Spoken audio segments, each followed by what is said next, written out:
जिस पहाड़ पर चढ़ना गैर कानूनी नहीं, फिर भी आज तक कोई जिंदा ऊपर नहीं पहुंचा। क्या आप जानते हैं क्यों? घने बादलों के पीछे एक ऐसा पहाड़ खड़ा है जो इंसान को छोटा महसूस करा देता है। ये कोई साधारण पहाड़ नहीं, ये रहस्य है जो सदियों से छुपा है। इसके सामने खड़ा इंसान खुद को नहीं, अपनी सीमाओं को देखता है। यहाँ आसमान भी अजीब तरह से करवट लेता है, जैसे समय रुक गया हो। ये है कैलाश पर्वत, अकेला, शांत और डरावना। हिंदू धर्म कहता है यही महादेव का निवास है। ऋषि मुनियों ने यहीं ध्यान लगाया और संसार को त्याग दिया। बौद्ध भिक्षु इसे कहते हैं कांग रिनपोछे, चेतना की अंतिम सीमा। हर प्रार्थना हवा में घुल जाती है।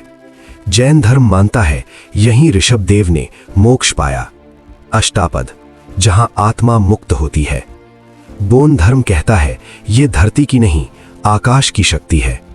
4 रास्ते, 4 आस्थाएं, लेकिन मंजिल एक, कैलाश, जहां श्रद्धा इकट्ठा होती है। कुछ लोग इसे ब्रह्मांड की धुरी कहते हैं। अब विज्ञान भी सवाल पूछता है, ये पहाड़ चारों दिशाओं में बिल्कुल सटीक खड़ा है, उत्तर, दक्षिण, पूरब, पश्चिम।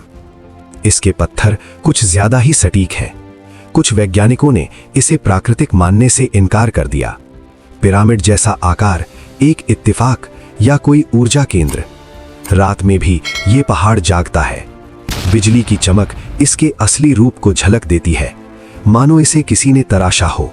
इसके पास है मानसरोवर, शांति का प्रतीक, जहां पानी भी शांत दिखता है, और दूसरी तरफ राक्षस ताल, अशांत, डरावना और भारी।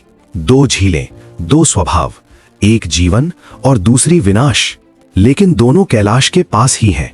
यहां समय अजीब खेल खेलता है, परछाइयां भी लंबी हो जाती हैं।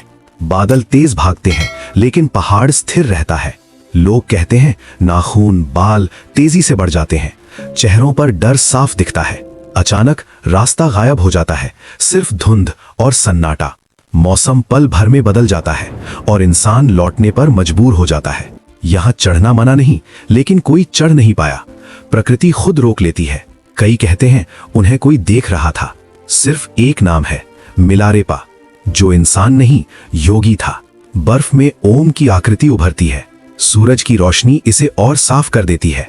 पत्थरों में स्वास्तिक जैसे निशान, प्राकृतिक लेकिन अर्थपूर्ण, मानो पहाड़ खुद कुछ कह रहा हो। कैलाश आज भी अडिग खड़ा है, शायद इसलिए क्योंकि कुछ जगहें जीती नहीं जाती, मानी जाती हैं।